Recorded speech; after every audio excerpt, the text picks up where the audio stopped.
Anthony Fauci was the topic of conversation on Capitol Hill when a whistleblower has come forth detailing really what we already know. The intelligence oligarchy is working against the American people, and they certainly were doing that during the pandemic. And Anthony Fauci was dictating to our intelligence oligarchy, don't look over here. It didn't come from a lab leak. Why? Why is that? Why was Anthony Fauci not wanting us to believe the truth that this thing came from a lab? Well, that's because we all know who funded the lab, and it went right back to him. This man is guilty of committing crimes against humanity. We all know it. It came out. It really reinforced what we already knew. But here's the lead that's going to get buried if you're not careful. What really came out today on Capitol Hill was this whistleblower claims that the CIA is keeping documents. Specifically, there were documents on JFK and MK Ultra that were sent to DNI, Tulsi Gabbard's office, for review for declassification, and the CIA finagled a way to come and claw those documents back, boxes of documents. Again, JFK assassination and MK Ultra. We're going to talk about all of that and much, much more. We got some redistricting news as well. Looks like South Carolina is going to come through, and Georgia, out of nowhere, Brian Kemp calling the special session according to reports and going to redistrict that state. A lot of moving pieces today on the show. It starts right now.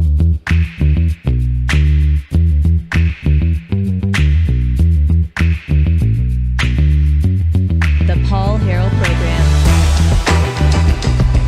Okie dokie, folks. Welcome to the show. Okie dokie. Who starts that? Who starts the show? Okie dokie. Apparently me. I do. As a matter of fact, I said that when we found out that Rob couldn't be on. I saw that in a text message earlier. You said okie dokie, and I was like, what in the world? And I even thought, like, why did I write that? Why did I say that? So Rob couldn't be here at the last minute, and he says, hey, man, I can't make the show. Had something come up, and I wrote, okie dokie. And then I opened the show with that. I don't know. I would love to. Well, maybe we need to look up the etymology. Where does this phrase okie dokie? Where does it actually come from? Eric Haynes, as you guys know, is with us. Eric, how you doing, sir? So great to see you. Great to be part of the conversation, Paul. Absolutely. Okie dokie, by the way, comes from that Chris Farley movie, by the way. Which one is where that? Where he's given up on selling the brake pads too quickly. You know, he gets started on that montage, and they're good. Let me say. They do their pitch, and the guy goes, let me say nope. And he goes, okie dokie. Yeah, that's right. I remember that now. No problem. Thanks for your time. I remember that now. We don't take no for an answer. Yeah, right. No. Okie dokie. Okie dokie. Yeah, that's pretty good. I like that. So a programming note. We're going to talk about this a few times, I think, in the show, or at least we're going to try to, but I got to do it now or I will likely forget. So right now, first of all, we're broadcasting from Arkansas. We love it. We're on LFA TV. We're on the Paul Harrell Program YouTube page. We're on Facebook. We're on X. We're on cable. And we really appreciate everybody listening. But, and that actually reminds me, I'm going to have to, I'm going to have to make a slight change with the cable as well. But that's no big deal. The Paul Harrell Program is going to be moving just a little bit of the what would you say this? How should I say this? Our airtime is going to move back an hour. So we're still going to be a 2-hour broadcast, but instead of starting at 4 Central, 5 Eastern, we're going to start at 3 Central, 4 Eastern. Yeah. And we're going to daylight savings time ourselves. Yes, basically. We're going to be moving back an hour here on LFA TV. Starting tomorrow, the Paul Harrell Program will air at 3 o'clock Central Standard Time, and that would be 4 o'clock Eastern Time. So does everybody understand what's happening? Does everybody got that? Everybody understands? Everybody okie dokie? Okie dokie. So we'll try to anyway. So for a lot of the people that are already watching in the 5 o'clock hour or the 4 o'clock hour, the first hour, nothing's going to change. You're still going to get the show. It's just going to be hour 2 instead of the first hour. So anyway, and we're happy to do that. So let's dive into it, shall we? Anthony Fauci on Capitol Hill, and no, I'm sorry, he wasn't on Capitol Hill, but he was the subject. Wouldn't that be something if he was on? Yeah, right. Capitol Hill. But we have this. Let's go ahead and listen. This is the opening statement. This is a guy by the name of Erdman, James Erdman, and we have a little bit of his testimony. Good morning, Chairman Paul and other members of the Oversight Committee. Thank you for the complimentary introduction, and I appreciate the committee's dedication to transparency and accountability. I am a career CIA operations officer, and as you mentioned, I was on joint duty assignment at the Office of Director National Intelligence Directors Initiatives Group, or the DIG, between March 2025 and April 2026. I was responsible for leading the DIG's investigation into COVID origins, anomalous health incidents, and unidentified anomalous phenomena.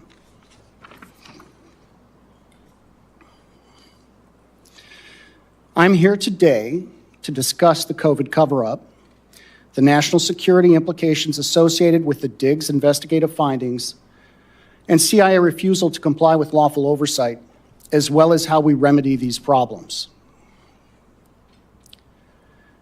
Intelligence community leaders and senior analysts downplayed the possibility that the COVID pandemic originated as a result of a lab incident.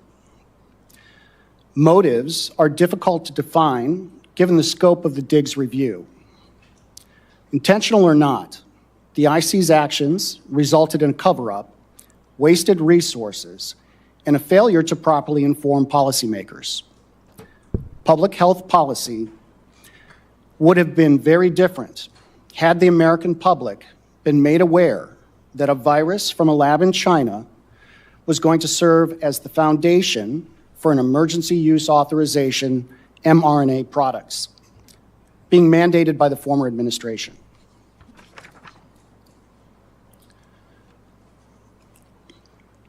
Dr. Fauci's role in the cover-up was intentional. Dr. Fauci influenced the analytical process and findings by leveraging his position to ensure the IC consulted with a conflicted list of curated subject matter experts, public health officials, and scientists. This included some of the authors of the paper, The Proximal Origin of SARS-CoV-2, and other public health experts who have been in his orbit for the last 20-plus years. Some of the scientists were part of the Biological Sciences Experts Group, or the BSEG, an office of Director National Intelligence Advisory Body, whose members often receive considerable funding from NIAID and public health agencies.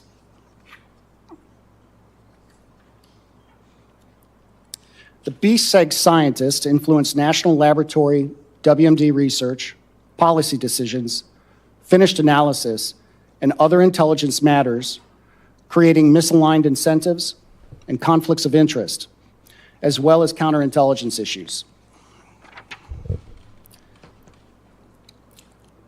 Since 2006, the BSEG consulted part-time on biodefense issues for the IC. I've got some more highlights here, but basically, what you just heard there, I mean, there's details that I'm sure we haven't heard that he's going to get into about the scientists and that sort of thing. But there's really no groundbreaking information in that alone, other than, it's one more official record that Anthony Fauci should, at a bare minimum, and I think this would be the conservative option, spend the rest of his life behind bars. I think that's the moderate position on where Anthony Fauci should be, that, in terms of his fate. And I think a lot of the country would agree with me on that would be the moderate version of what should happen to him. But we do have a few more revelations that came out of this.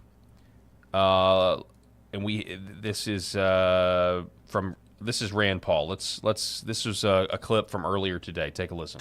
But how can Anthony Fauci objectively comment on a discussion of COVID origins when he approved the very funding that may have caused the pandemic virus? From the outset of the pandemic, Dr. Fauci shaped the conclusions. Dozens of times, he referred to the idea that the pandemic originating in the lab was a conspiracy, that it was a conspiracy theory. Dr. Fauci convened the now infamous February 1st, 2020 call. Some scientists on that call privately raised serious concerns about a laboratory origin. Yet, ironically, those same scientists later co-authored the Proximal Origin paper, which publicly dismissed the lab leak hypothesis. One author received a $9 million grant from Dr. Fauci's own agency after he changed his opinion from lab leak on the private phone call to natural origin in public. At the same time, Dr. Fauci coordinated with the national academies on coronavirus origins and public-facing messaging. These were not independent experts reaching a consensus. They were part of the same machine, designed to reach the same conclusion. The question is not whether the government may consult experts. The question is whether those experts were independent, whether conflicts were disclosed, whether dissenting views were preserved, whether the lab leak possibility was fairly evaluated, and whether Congress and the American people received the truth or a curated result. Okay, so here's the deal about this. I mean, why is any of this relevant?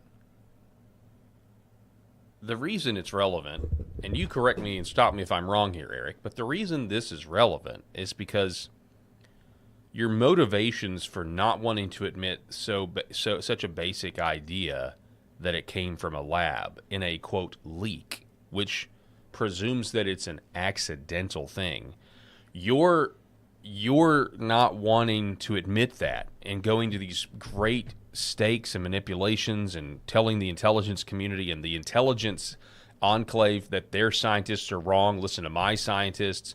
It didn't leak from a lab. The only reason that I can think of that you would want to lie and say that it was a natural occurrence is not only that you were responsible for its gain-of-function development in the first place, but that it was intentionally distributed or dispersed against a civilian population. I think that's the next leap here, because we're already okay. Now it was a lab leak. There's no question that it came from a lab. Now the question is, well, who's responsible for that? We can go towards, well, who's responsible for the gain of function? Fauci is, EcoHealth Alliance, him funding it. A lot of the research happened here, then it was offshore to Wuhan. But then you get to an even more, and I think this is all designed, you lie to even avoid getting to this question.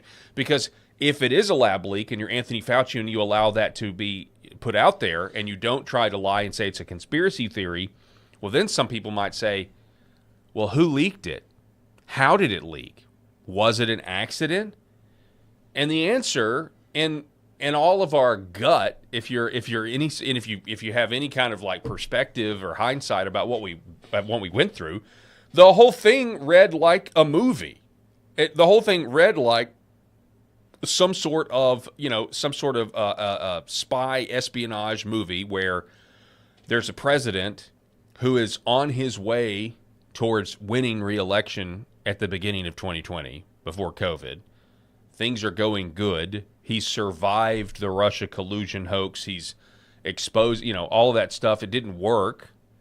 And so what do? Well, you completely destroy the entire world. You turn it upside down. You destroy an entire generation of children who can't go to school. They're made to wear masks. You destroy, literally people died because of Anthony Fauci and him forcing people to take remdesivir. You have all of this stuff that happens, and what does it lead to? Well, it led to mail-in ballots. It led to trillions being lost in our economy. It led to people increasing, addiction, suicide. It all goes through the roof. This guy's responsible for all of that, and what did it do? It paved the way for the 2020 steal. Yeah. I mean, and it sounds like a movie, but it felt like a movie when I was living it. I thought that's what happened the whole time. I thought, well, of course it came from a lab, and of course it was intentionally an intentional pandemic that was put out there intentionally. Exactly. That's why it's relevant, Paul. And I'm going to try to not let my face and my blood get the color of that good-looking red shirt of yours. Oh, come on now. That you're wearing today. I've retired the orange. 6 years ago, on my dadgum phone, are pictures of a bat market. Exactly 6 years ago to the day. When I pulled up all of my pictures from 6 years ago to right now, It's pictures of a bat market. Are you serious? Where So you're saying May 13th, 2020. that was part of when the bat theory was really taking shape, and a little bit before that. I just happen to have some pictures from them, but that's what he wanted everybody to believe, that it came from some gross people that eat bats, and that's how it spread. But no. And then you know what else I have from that same exact time period? Pictures of us washing our produce that we got fresh from the market because we wanted to try to wash off anything else of it. I have pictures of our mail sitting outside on our doorstep for days at a time. I had pictures of me having to put on gloves to pump gas at the gas station. It completely turned our world upside down. It was a twilight zone. For how long, man? Like, all of this stuff, the ripple effect of his idiocy and the gain-of-function research testing that he thought he was so good that he was doing a service to this world, did the exact opposite. Our world is fundamentally changed in a lot of ways, or at least the course of it was, for a very long time because of that, because of him. I don't see any other way around it. I can't sugarcoat that. I can't see that any other way. What's his motive? What's his motive for lying? His motive for lying has to be, not only was he, it has to be for sure he was responsible for the virus existing in the first place, number one. But if that's the case, then the next question is, okay, how did it leak from the lab? Or did it? Yes. And so, as I said yesterday on the program, when we were talking about the biolabs that were in Ukraine, and Tulsi Gabbard has launched an investigation into figuring out, that situation, not just in Ukraine, but all over the world. One of the things we talked about was, just how if you're any other country, if you're the rest of the world and you know the truth, that this virus actually came from America. It was funded by America, but I'm just going to tell you, I think it was, at first it was created here, then offshored to China. Then the rest of the world looks at this country as essentially, like, historically on par with some of the greatest evil countries in the world ever to exist. And we're dancing in circles to avoid this fact. Yeah. At the height of 2020, when they were having the Birx press conferences, the Fauci press conferences, President Trump was there. At one point, we were blaming China, the China virus. And I get that, and I understand that, and, people wanted to say that you can't say that because it's racist. But you can look this report up. But do you know what the Chinese government said? I don't know if it was Xi Jinping. And I think this is very interesting considering Donald Trump is in China right now. Do you know what the Chinese government said? Said, do not blame us. They said this was the United States military. That was China's official position. This was the United States military that is responsible for this virus. Now, President Trump went out on one of those press conferences and slammed and said, our military is the greatest in the world. This isn't the military. This is all China's fault. But it is just an interesting couple of data points. Make of it what you will. Because at a bare minimum, we know that our own tax dollars, led by Anthony Fauci, funded what happened in China. Yes. And so this man, at a bare minimum, should spend the rest of his life in jail. But I understand we've got the pardons, we've got hurdles to get over, and that's all by design. So go ahead. This time 6 years ago, exactly right around this time, is when we were all sheltering in place. Yeah, you're exactly right. Everybody can go back on their phones right now, on their photos, and just click back exactly 6 years from today. And remember, and just scroll through over the course of about a month's worth of pictures and remember what it was like back then. It's still a nightmare for me. We had twins in kindergarten trying to learn how to read. We had family members. I had a grandfather that was forced to basically sit in a recliner for months and months at a time and not see his family.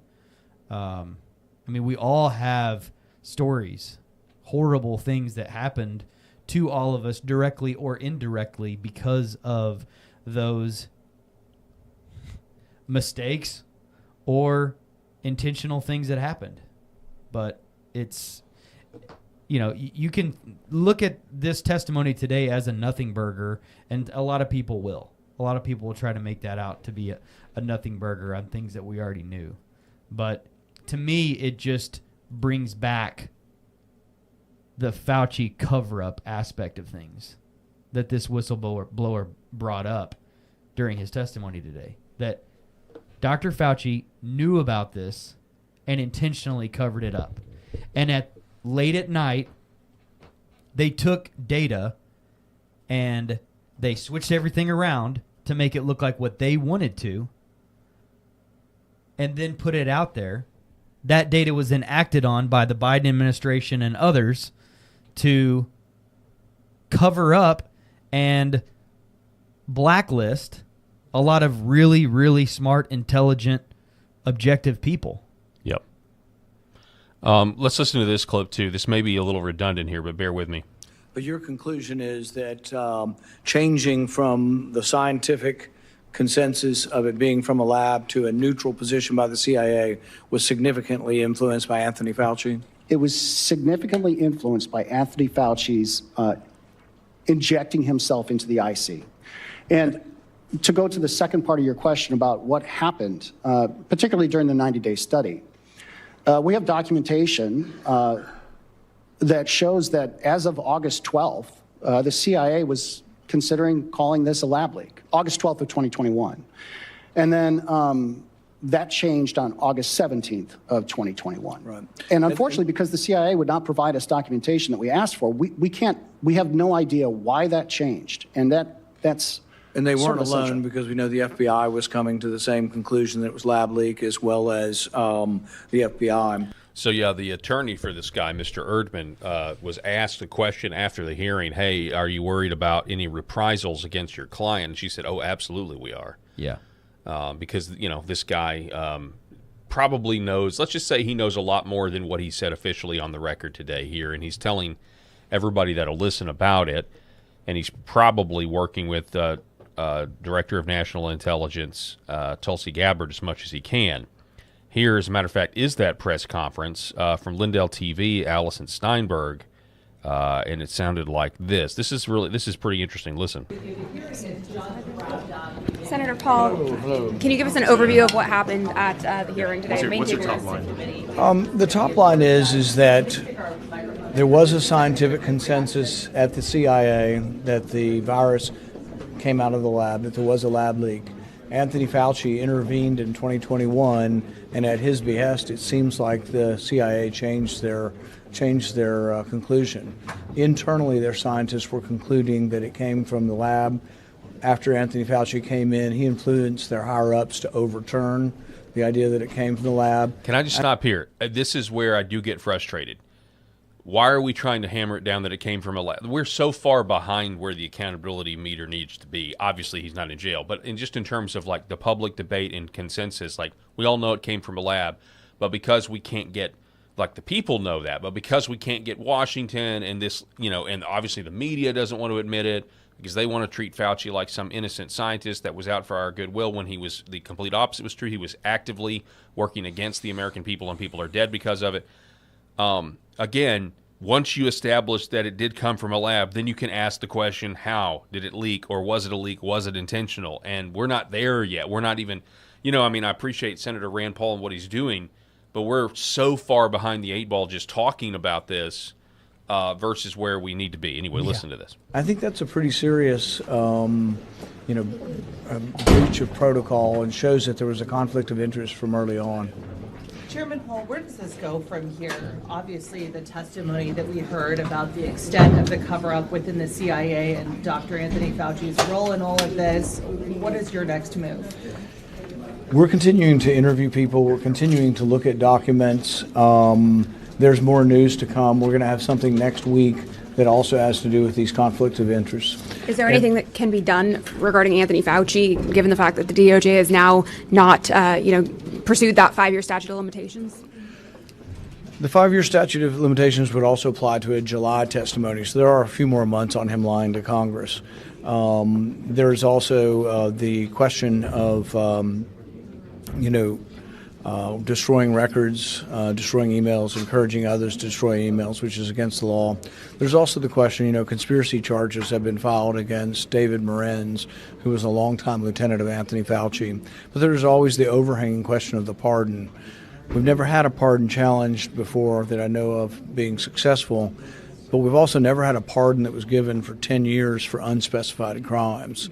So that really is, something that I think is and should be questioned.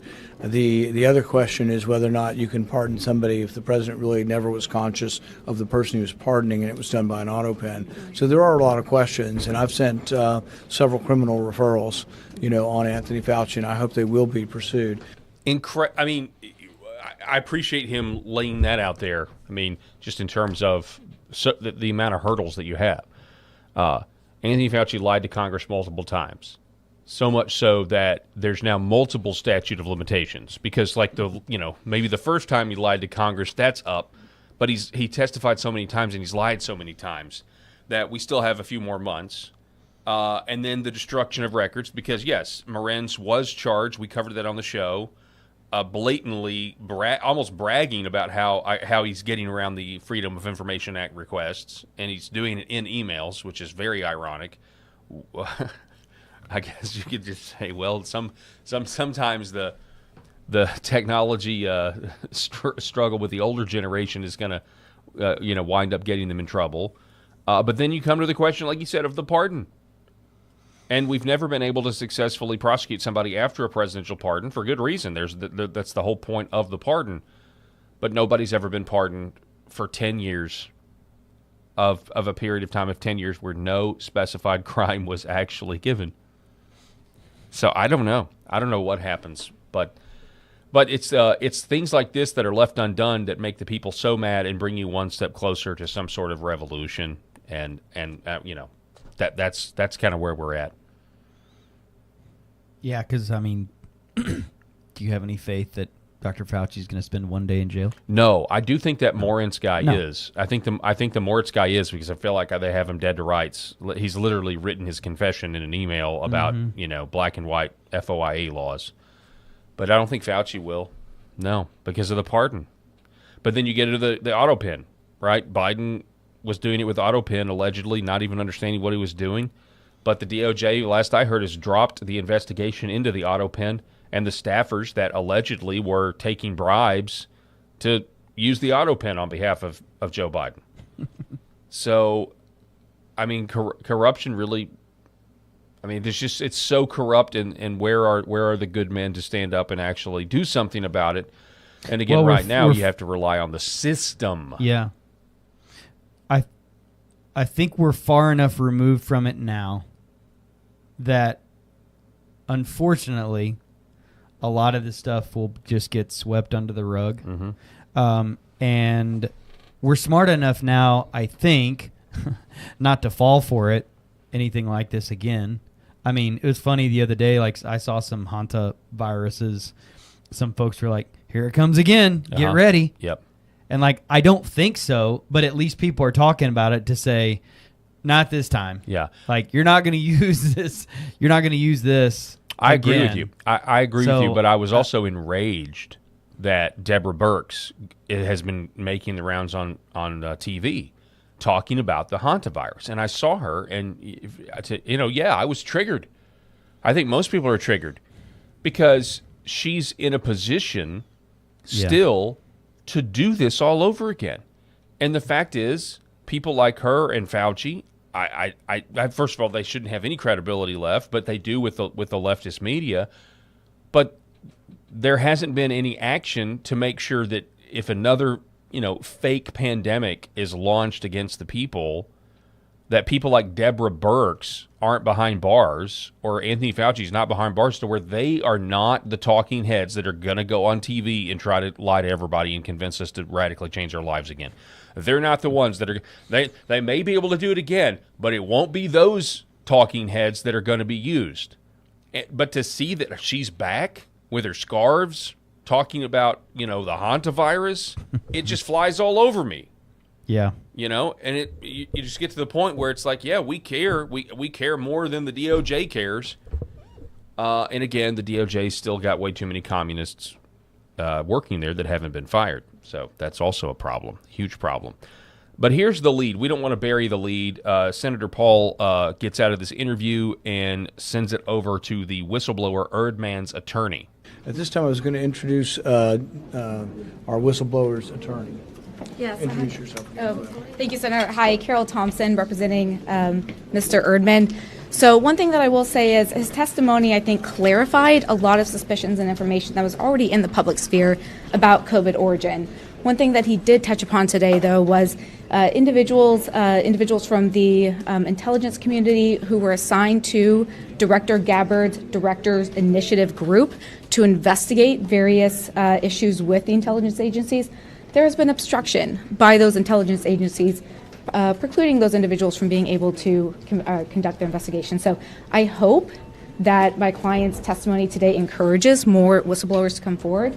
And thank you for. Is your client worried about retaliation? So right unfortunately, now? Yes, and unfortunately, that's the only comment that I have. So thank. The Directors Initiative Group, this group that was tasked by Director Tulsi Gabbard to, do the research, investigate COVID origins, and I think a lot of other conspiracies that are true. And so what came out in the hearings today was this post here. Let's take a listen to this. You got to listen to the whole thing because we get the lead that's going to be buried here is towards the end of this clip. Watch. The CIA refused to provide information necessary to understand why analytical standards at the CIA were violated. The CIA illegally monitored the computer and phone usage of DIG personnel, their investigations, and contact with whistleblowers. Let's stop right there. The CIA, while the Director of National Intelligence is trying to investigate this, again, the Directors Initiative Group, this whistleblower is saying the CIA was spying on the people working for Tulsi Gabbard.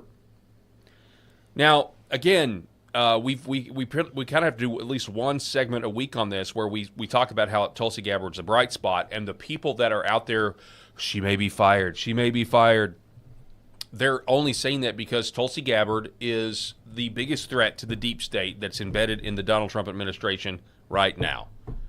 Whether it's exposing that Obama ordered the owned fake intelligence assessment, whether it's exposing that Eric's CIA Ramella was actually, they ignored whistleblower laws.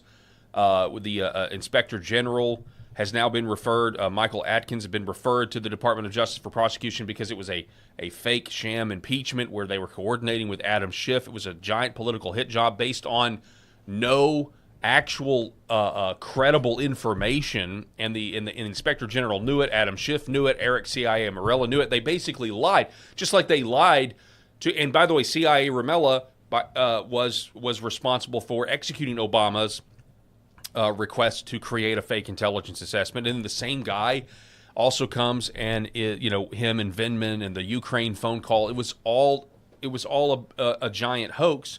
Right after Trump survived the first Russia hoax and had survived Mueller's nursing home testimony, they come back. That's what Tulsi Gabbard does. That's what she's been doing. Yeah. And she's doing a lot more behind the scenes. She's been crushing it. And so all these people out there that want her to go, that want her to get fired, that think that she's undermining the president, Tulsi Gabbard is the tip of the spear when it comes to exposing the deep state. Now it's going to be up to Todd Blanche if they're actually going to pull the trigger, but she's doing the criminal referrals and exposing what's going on. As a matter of fact, we're supposed to be we'll be talking. This is going to be exciting. I forgot to tell you this. Hang on one second. I've got to do this right now. I've been so busy today. Yes. I just want to text back. President Trump's coming by the studio on his way back from China. Congressman Rick Crawford. Oh, awesome. Congressman Rick Crawford our congressman will be in studio, I'm told. I'm not going to give the exact date, but at the end of this month, we should have Congressman Rick Crawford a great second interview with him. And we'll talk, because he's been the one, he's the head of the HIPSI, the Intel Committee on the House. He's our congressman, and he's the one that's been coordinating a lot of this with Tulsi Gabbard as the head of the Intel Committee. And so we'll be talking to him again, I guess, in a couple weeks. So we're excited about that. So let's get back to this. These were Americans being spied upon illegally while executing duties directed by the president and under the authority of the Director of National Intelligence.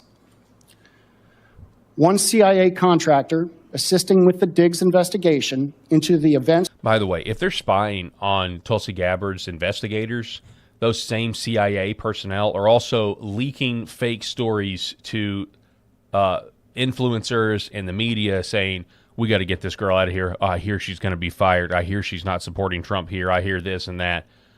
Like, that's what's going on here, folks, just so you know. That transpired between 2022 and 2023 was fired by the CIA one day after meeting with the DIG. Let's back that up. Let's hear that again. When the DIG, the CIA in 2023 inspired investigation into the events that transpired between 2022 and 2023 was fired by the CIA one day after meeting with the DIG. Okay. So the CIA guy meets with Tulsi Gabbard's group. The CIA then says, you're fired.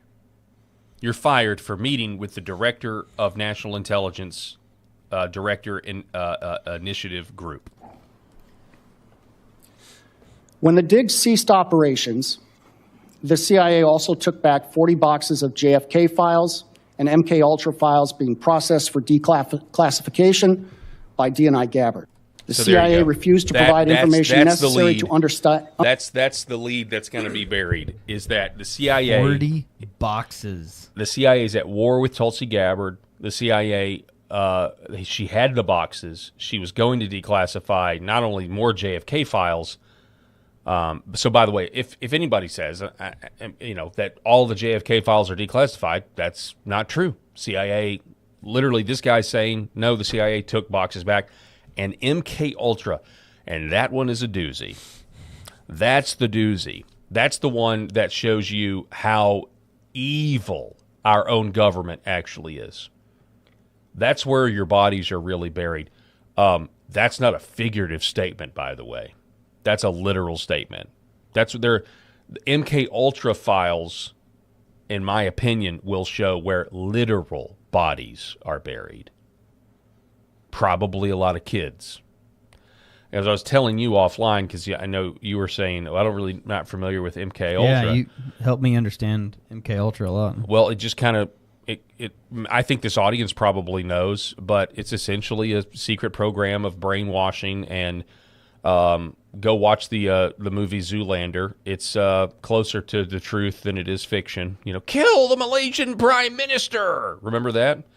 Just the idea. Go watch that Britney Spears interview with Diane Sawyer, where she says the word strawberry to try to snap herself back, and then she can't finish the interview. The idea is trauma-based mind control, Operation Paperclip, where we got a lot of these Nazi scientists to work for us. There's congressional documents that back this up that came out in the 70s. They said that the CIA quit doing the MK Ultra programs that were revolving around. It revolves around torture. It revolves around, also it's called monarch mind control. Sounds science fiction-y, but you can actually do it. You can splinter somebody's psyche into a dark place. You do this with torture. You do this with horrific things that they have to witness. So especially if you've got a young mind, you're now compartmentalizing all of these horrible traumatic things that then can be switched on after appropriate training, and the technology to do this is probably a lot more sophisticated than old school electric shock or murdering your dog in front of you or whatever it might be. It's probably a lot more sophisticated now with technology, frequencies, and everything else. I don't know that for a fact, but I'm just.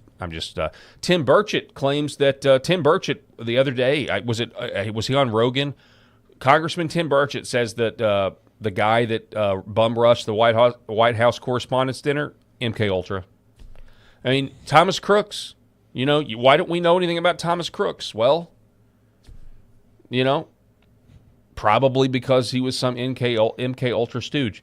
The CIA went and took the boxes that Tulsi Gabbard was reviewing for declassification about MK Ultra. They went and they took them to continue the cover-up. So the idea that this country is free when it is dwindling before our eyes, ladies and gentlemen. It is a new neo-feudal economic zone run by intel oligarchs that have no problem weaponizing their intelligence technologies against the American people through psychological operations, if not, kinetic violence. You just gave me a great idea. What? What we'll do is I'll do a segment after Graham Watch. After every Graham Watch, we'll do a Burchettism. I'll have a Burchett, Tim Burchett clip prepped. Now let me do it, and I'll this is Tim Burchett here. He was obviously some MK Ultra stooge. The people around here that we get it like here back, but it's up there in DC. They just don't even care. They don't even know what the average person actually goes through. Let me do the impression, man. I think I can nail it. I got to write something up. I got to write something up for you to say it in either Burchett's voice or we'll just do a clip of him because everything he does, he's a national treasure. Yeah. Just put a microphone, a lapel mic on him all day, every day, and let him go around and do his job, and the world will be a better place. That stuff I've seen, Eric, UFO. They took me up in a UFO the other day. I'm just telling you, but if we can't get them to be honest with us on that, real life biologics, interdimensional. Oh, Lindsay wanted them to take him up with him, but they said, no, they don't do anal probings on Wednesdays. And then old Lindsay, he was just upset because, he found out that they quit doing the violating part of the alien abductions back in the 40s. And then Lindsay lost his interest about going to the mothership.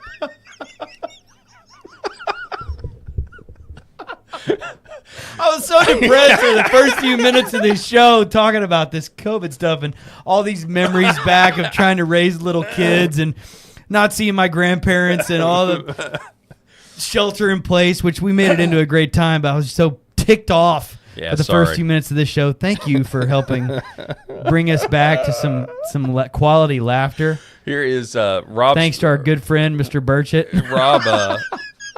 Rob Spencer has texted the show. He's listening. All right, hang on a second. I want to read this. He said, "That's the best Burchett I've ever heard." He says, but he does. But he said this. He said, "How could anyone ever put any Democrat in charge after the utter criminal attempt to control the population known as COVID restrictions? It was successful in many ways too.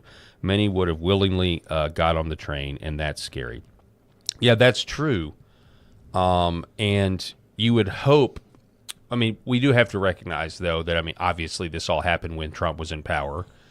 You can make the argument that, I think it's clear that the whole COVID PSYOP operation was an attempt to run President Trump out of town. How the president handled it is an arguable point. Did he get in front of the mob running him out of town and try to act like he was leading a parade? I kind of feel like that is what happened with the press conferences and everything else. He was on his way to, sailing towards the election. Here's the deal, though. I think you can also make the point, because the 2020 election was stolen, like there really wasn't. We can talk about the vaccine, but that came in 2021, right? That was all Biden and the vaccine mandates and everything else. I know Donald Trump takes credit for the Operation Warp Speed, and he does. He owns that. It is what it is. But just in terms of the politics of 2020, if you really think about it, Eric, the country was happy with President Trump's leadership in 2020 because there's no way Joe Biden got 81 million votes. There's no way at all. So think about it in terms of this. Like if there was no voter, if there wasn't the voter fraud, the mail-in ballot fraud, the Dropbox fraud, and then the machines. Mm-hmm. And they let us actually have an election. Trump would have won in 2020. And it would have been the Mueller investigation, it would have been another, the media failed. I mean, the media's attempts to brainwash society would have failed again. We would have rejected that. Just like in 2016, we rejected what we were told. Vote for the reasonable candidate, Hillary Clinton, right? Mm-hmm. And then in 2020, we would have rejected all of their attempts to brainwash us into, you can't vote for Trump. He wants you to inject bleach in his body. All of that would have failed again, if you think about it. I guess I'm trying to make the point of President Trump tried to walk a line, a tight rope in 2020 by not just completely dismissing the pandemic. Now, again, remdesivir was poison, but he did say hydroxychloroquine, which worked, ivermectin, which worked. Like, he put this other stuff out there in the news, and it actually helped my family because once he put it out there and was attacked for it, I instantly knew it worked. I mean, that's you talk about, a lot of times people don't take journalists seriously or whatever, or they think that we're just going to sensationalize this, that, and the other. But I've done this long enough, and this is what I told people back in the day with COVID. I was saying, hey, I know you're trusting some doctor that says that we need to keep locking people down and wearing masks because he went to medical school. But I've been in this business for 10 years. At the time, I'd been in for 10 years, analyzing headlines, knowing when the media was lying. And I said, the media is lying about this. And I had proof after proof after proof. Little things like saying that a New York hospital was overrun, but then when the video footage came out of the New York hospital, they were using a video from Italy. And I said, that's not a mistake. That's not an error. You don't make that mistake on purpose. That doesn't happen. That only happens if you're intentionally trying to stoke fear. So I knew they were lying. And so when they came out and attacked Trump on hydroxychloroquine or ivermectin, I said, oh, these therapeutics must actually work. And we tried it. And we tried it in veterinarian form. Tried it in not the horse paste, but the pig and cow ivermectin in saline solution, where we measured it out by body weight, whatever it was, 4.8 milliliters per 150 pounds. I think that was the high dose if you actually were infected. And I've said on this program, it saved my dad's life. It also made you furious once you realized that how quickly it worked too. By the way, because when I finally got COVID in 2021, in April of 2021, I finally got COVID, and it was terrible, worst fever I've had that I can really remember in my adult life. But after that first dose of ivermectin, I still had problems. But after that first dose of ivermectin, 6 hours later, no fever. Didn't have fever the rest of the time. It was gone. It was over. Just had to deal with body aches after that. But I guess I don't know where I was going with all that, other than to say, it was all a psyop. It was all about trying to rig the election. It was all trying to run Trump out, and then they took advantage of this of the steal. They took advantage of J6, and they tried to run another psyop, saying that it was as bad as 9/11. We got to kill populism. I mean, this country has been through so much, but it really all kicked off in 2020. It really all kicked off in 2020. Back to Anthony Fauci, and I can't believe it's been 6 years. Honestly, yeah, it's crazy. Every year about this time, something will pop up on my phone, some sort of a memory on either social media or whatever, just randomly on my phone, and I'll start to look back at those pictures and just remember the lengths that we went to when we didn't know anything, and then when we started to kind of figure out some things weren't making sense, and then when we started saying, what the heck? And my photo timeline follows that progression. And we'll have a whole bunch of family pics in between there, but I will have snapshotted some certain news things. I will have snapshotted some conversations, topics and stuff like that. And I'll watch that timeline play out, Paul, and it's wild. Yeah. Every year from that year in 2020, starting back from January and February, when a lot of folks in even hospitals around and rural hospitals in this area started saying, hey, we're hearing a few things about something that's going on over in China right now.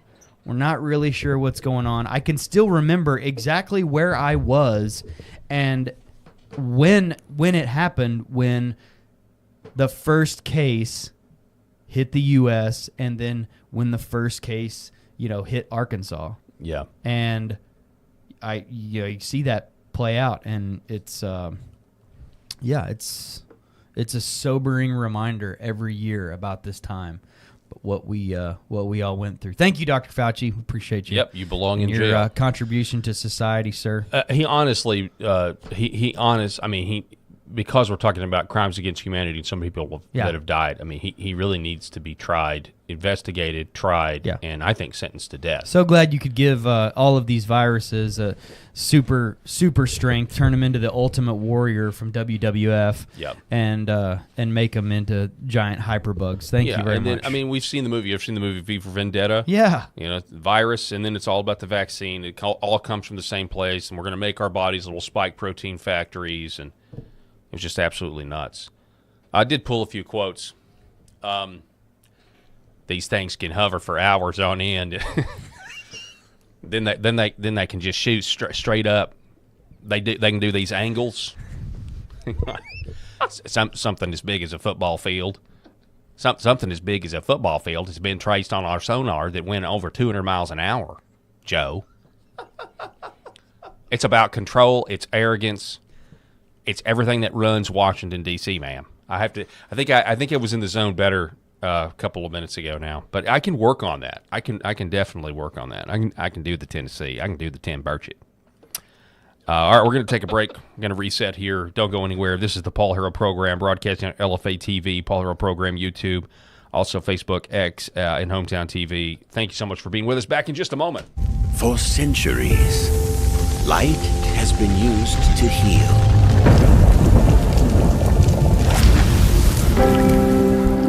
Awaken the body with Red 5.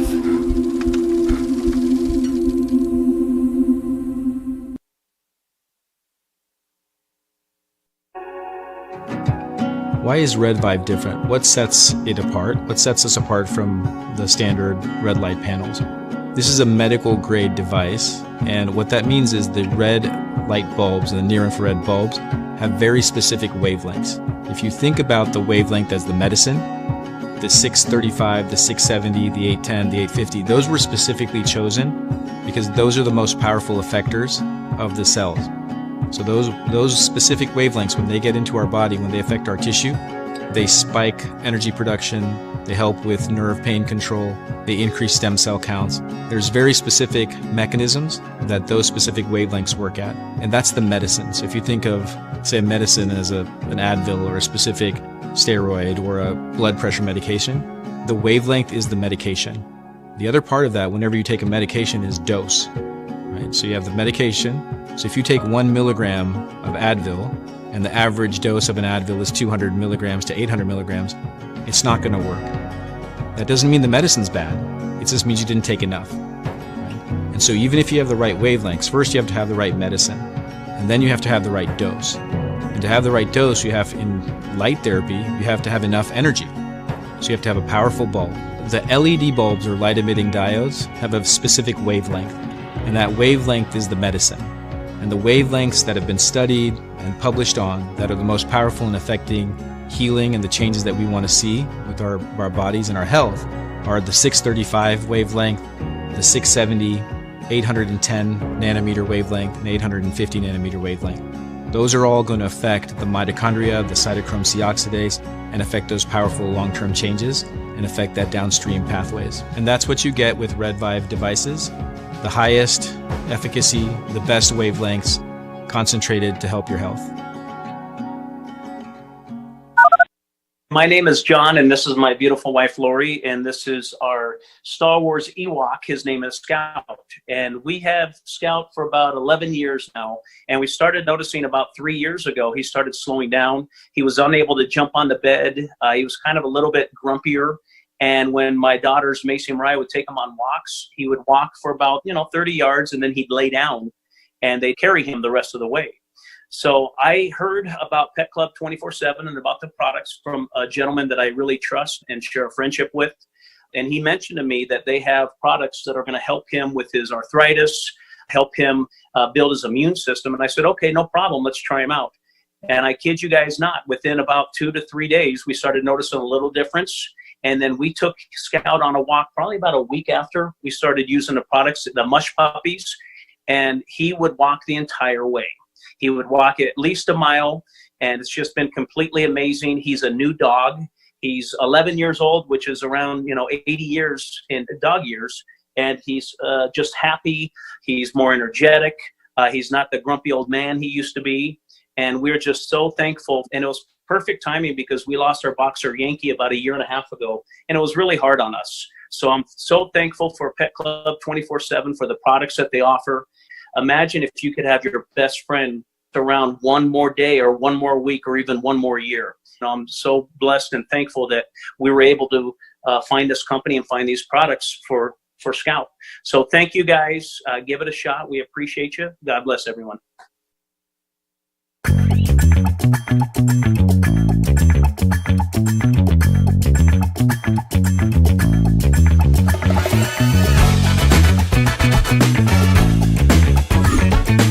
The Paul Harrell Program.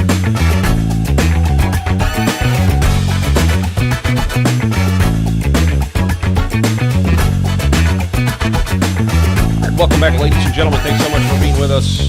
Really do appreciate it.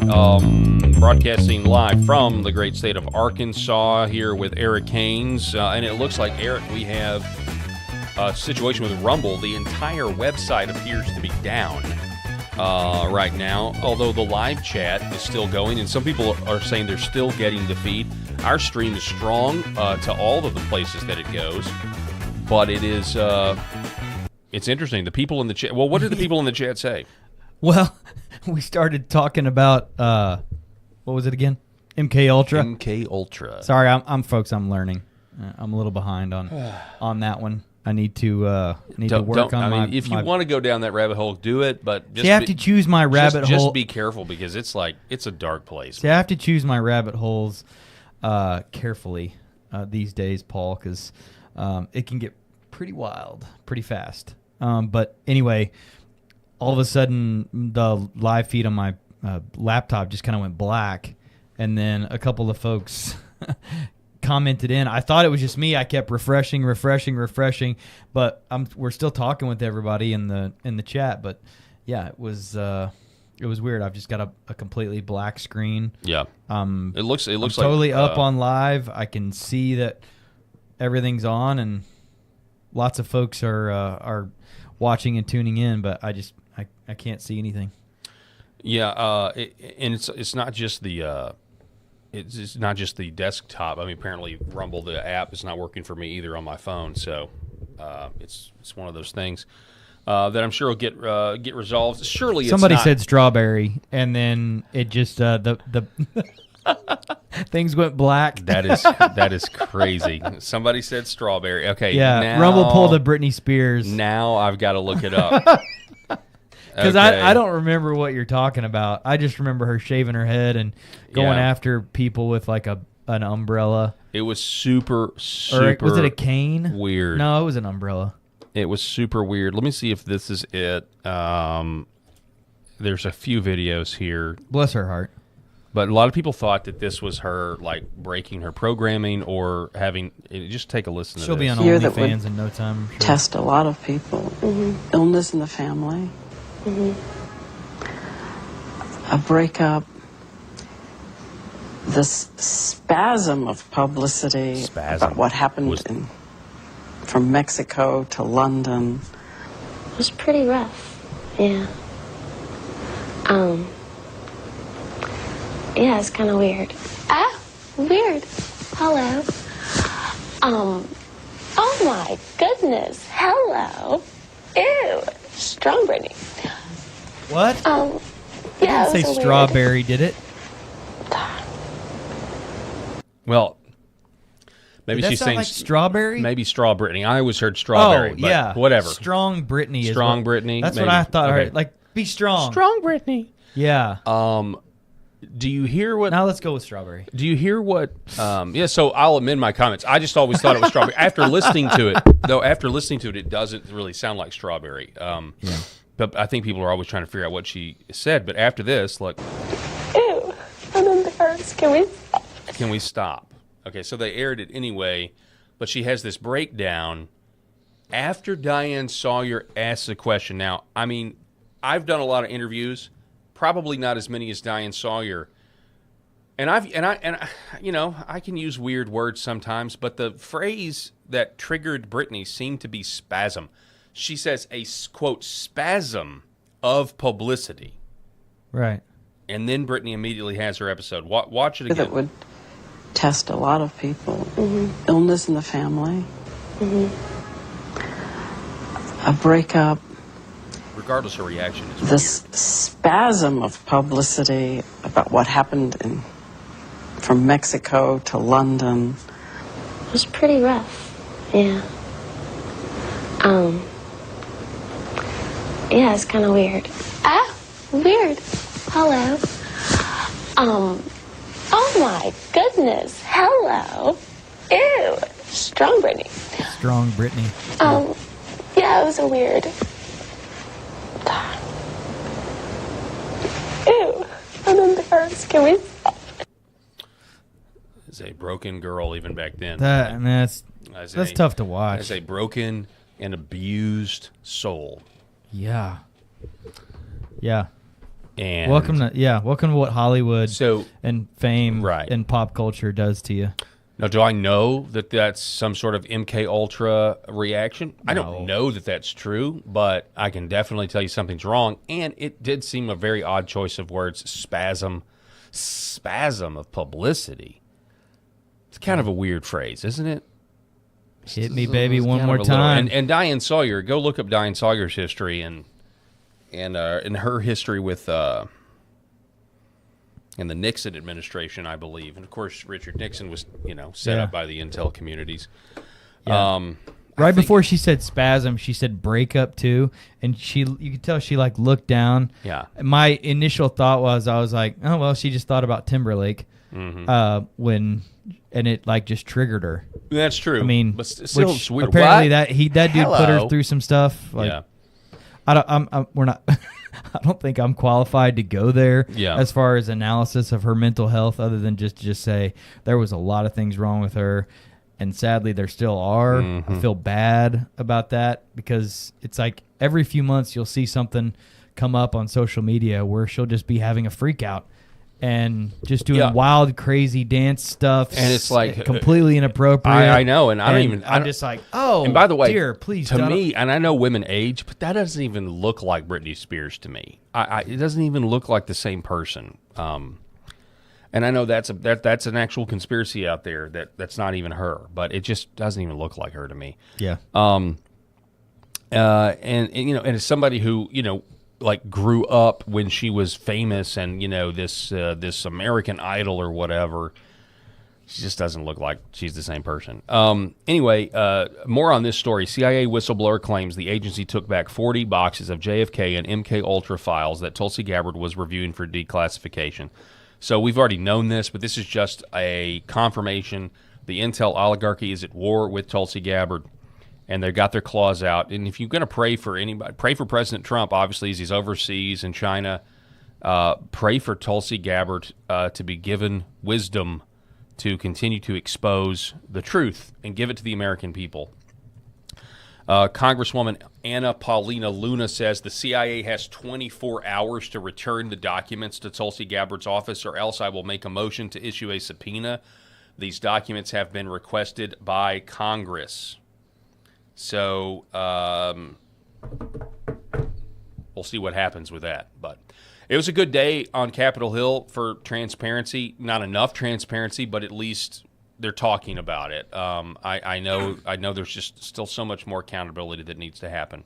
The chat likes your shirt today too, by the way. What's wrong with this time? It's red. It's Nothing. That's the thing. Your prison jumpsuit yesterday.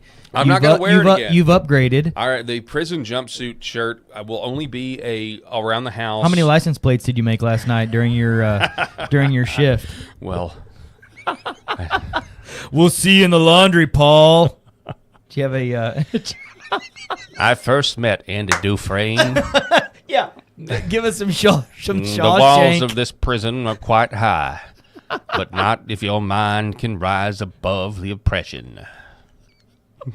I don't know if that's an exact quote, but you know what they say: get busy living or get busy dying. Man, and Morgan Freeman, folks. Everybody give it up for Morgan Freeman. Yeah. When I first met Andy Dufresne, who is this man? All right, so here is okay. So speaking of this, I pulled this particular segment for Rob. R-Star, you like that license plates comment, don't you? But Rob is not here today. I know, yeah. But we're gonna get into it anyway. But yesterday we had a discussion, Eric, about crime statistics, specifically how majority of violent crimes committed by black men. We compared the statistics. 13% of the population. It's actually less than that when you consider take the women out of it. 50% of the violent crimes. Well, so here's a guy, a leftist by the name of Joe Bartolozzi, and he apparently goes off on people who say black people are more likely to commit crimes than white people. And this is what he said about that. Take a listen. Do not commit more crimes than white people on a personality basis. If you're going to say... First of all, so he says black people do not commit more crimes than white people on a personality basis. Now, I don't know what a personality basis is, but I'm intrigued to be educated by this guy. Do not commit more crimes than white people on a personality basis. If you're going to say statistically they do, that is only because of impoverished areas in the lives that they've been given because of the implications that have been put on them through, what is it called? Systemic racism. They've been given a shit hand and therefore live in that shit hand and are more likely to commit crimes if they're impoverished, living in areas where they have to survive. If you were to take a group of people and put them in an impoverished area, they're likely to commit more crimes because they have not been helped in the way that they need to be. But if you meet a black guy on the street and you say to his face, he's more likely to commit a crime than you're fucking racist. Yes, whatever statistical fact you're going to throw is clouded by the idiocy of yourself to not recognize why that fact is in existence. Okay, so he's obviously, I knew I wasn't actually going to be enlightened by this guy, but so he's ignoring statistics because of what does he call it? Do not commit more crimes than white people on a personality basis. On a personality basis, and so I guess a personality basis, the definition of that is socioeconomic status. So because of poverty, you can't say that black people are more likely to commit a violent crime than white people because of poverty. So, it's the systemic racism that puts them into poverty, that then puts them in a position to where not by personality, but by just life circumstances, they're going to commit those crimes because they don't have anything else to do. Right, and by the way, how offensive and racist of a statement is that? I got a lot of people that would like to have a really, really frank conversation with you, Mr. Beater with the doofus lava lamp in the background. Bartolozzi. Whatever. But really, if you take his point, and this is the leftist point that I identified this a long time ago. So, okay, let's assume that he's correct. It's not. But what's their solution? Well, their solution, if you really logically play it all out, is that white people have to go away. And how do they go away? Well, there's different ways that you can get rid of people, but you put them in camps, you can just get rid of them altogether.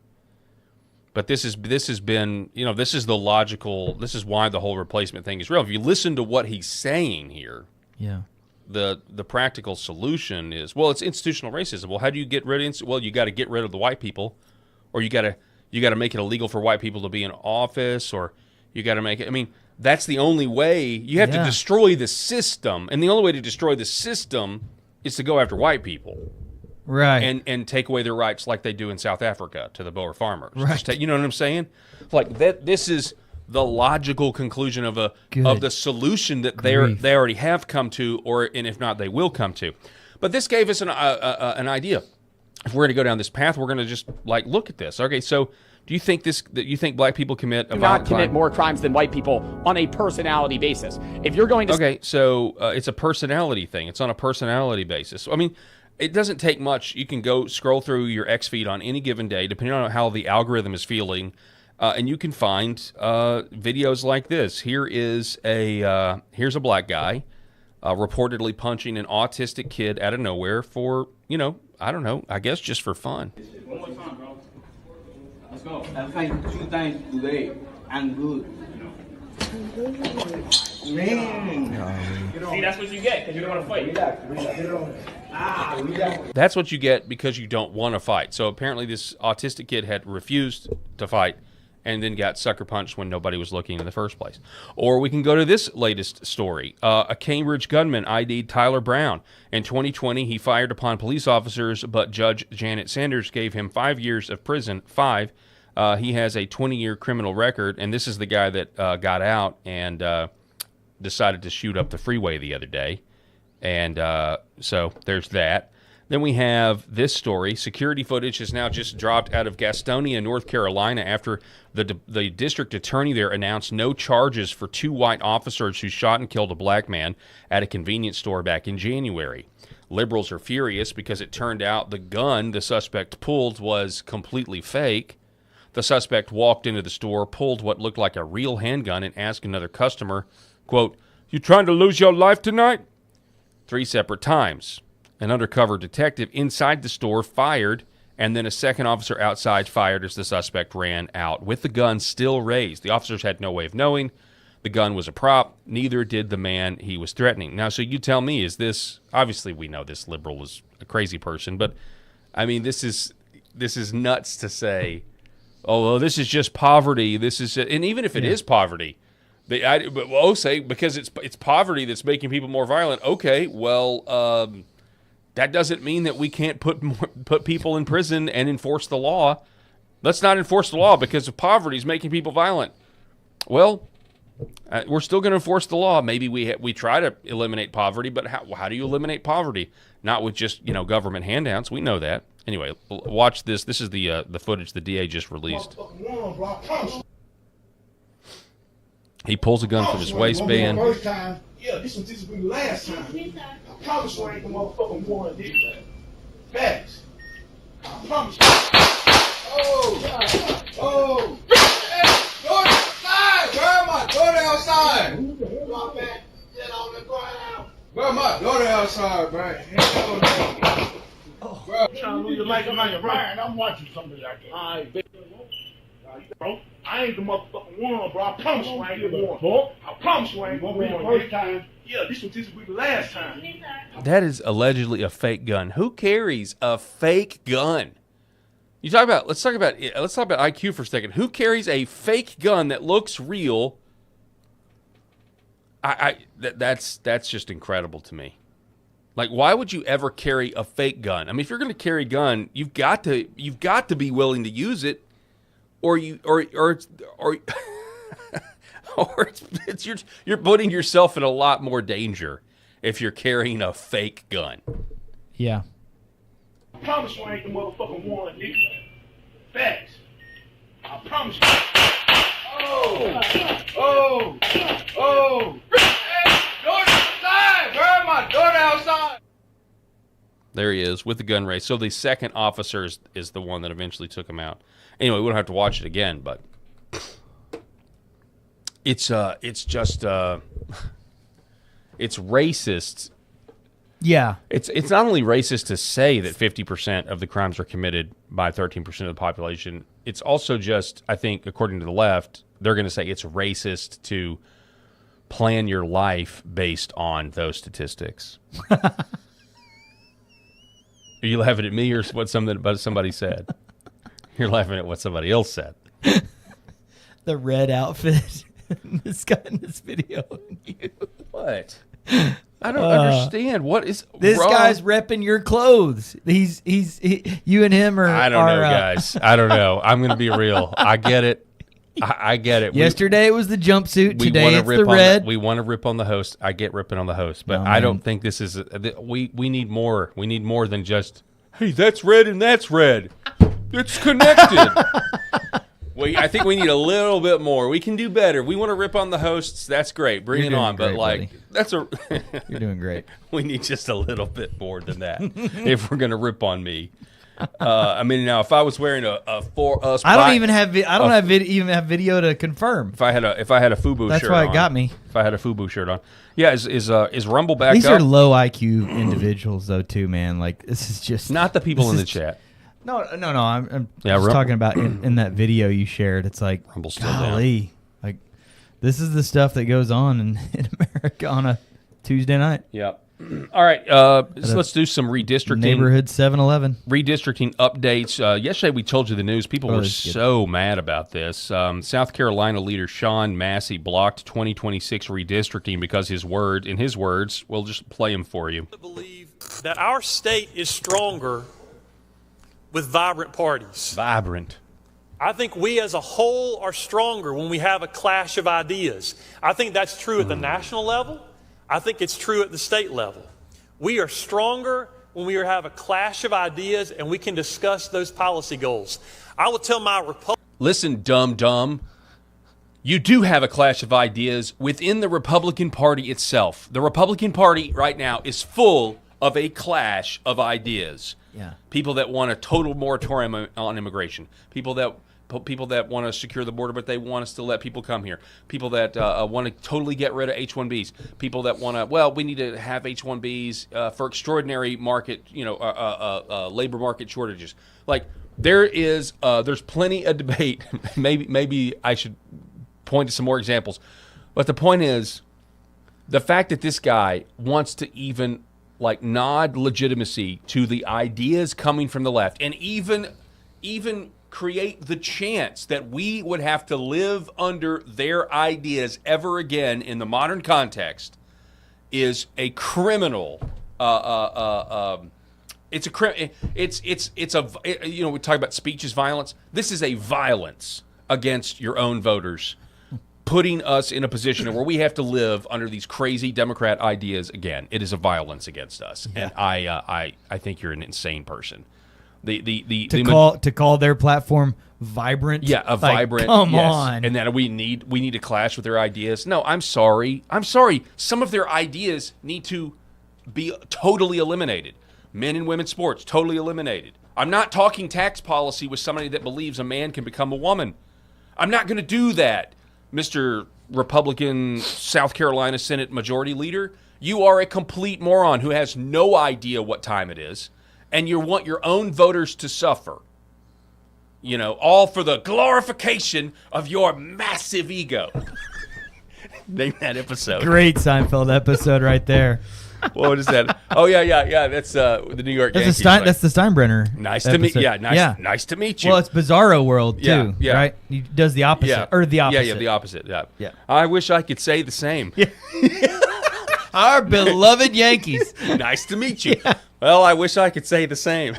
Hire this man. Oh, yeah, that was great. All for the glorification of your massive ego. Anyway, we're going to keep that in the repertoire. We're putting that phrase into the repertoire. But we have good news in South Carolina. The governor there, Henry McMaster, he is the master of his domain. Henry McMaster is expected to call a special session to defeat the Rhinos and redraw the 2026 congressional map as a 7R0D per Representative Adam Morgan. Okay, so that is what was reported by Eric Daughtery, and this was before lunch. I don't think anything has changed on that. And then we have this out of left field. Georgia Governor Brian Kemp has officially called a special session to redistrict the state's congressional map by the 2028 election as a result of the SCOTUS ruling. He says this could result in 2 blue seats being fully wiped out, leaving the map 11R3D. This is great, but Georgia should also be trying to redraw for 2026. Not just 2028. Okay, so that's really not as good. My apologies. I thought he was trying to redraw in time for 2026, not 2028. So I amend everything I said. Brian Kemp, you're really dropping the ball here, buddy. You're not Lord of the Manor. But Yes. don't worry, we don't need Thune anyway. We can fix all this stuff. You think so? Yeah. Thune? Yeah, we don't need him anyway. Well, Thune is actually, let's see, do we have Thune up here? Oh, good. Yeah, we've got that with Mitch McConnell. Yeah, let's go with these back to back. President Trump just Here we demanded go. the firing of Never Trumper Mitch McConnell. He said this guy came up to Mitch. Okay, This was nuts, by the way. He posts this video. Trump posts this video. Watch this. Being here. Baldwin, Shaheen, and Kennedy. Baldwin, Shaheen, and Kennedy still have questions. Wrap up after. Hold here.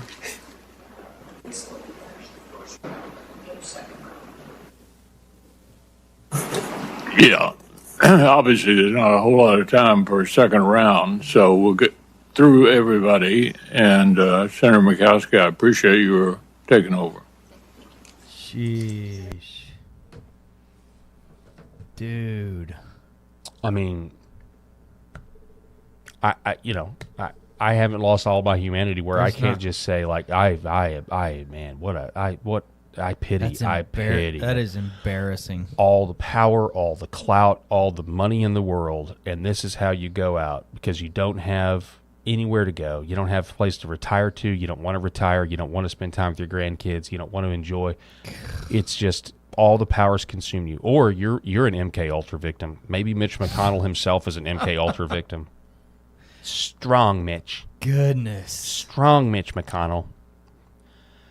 President Trump says the guy that came up to Mitch McConnell in that video, when McConnell thought the hearing was over and started speaking into his ear for Mitch to belatedly introduce some other people, all Democrats, and by